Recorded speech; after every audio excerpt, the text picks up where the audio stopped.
मौत के सौदागर मंशियात फरोशों पर बड़े क्रैकडाउन।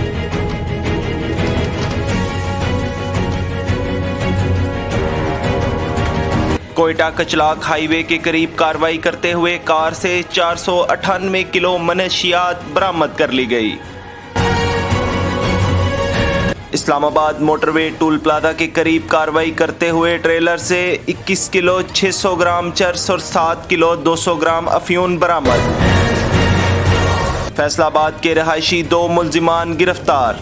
इस्लामाबाद मोटरवे पर कार्रवाई करते हुए 4 सद्दा की रहायशी 2 खवातीन से 4 किलो 800 ग्राम चरस और 3 किलो 600 ग्राम अफयून बरामद कर ली गई।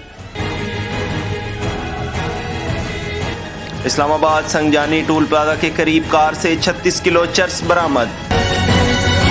बरामदशुदा चरस को कार की स्पीड मीटर और पिछली सीट में हाने बनाकर स्मगल करने की कोशिश की जा रही थी। हैबर के रहायशी 2 मुल्जिमान गिरफ्तार मुल्जिमान के खिलाफ इंसदाद मनशियात एक्ट के तहत मुकदमात दर्ज करके मजीद तफ्तीश का भी आगाज कर दिया गया है।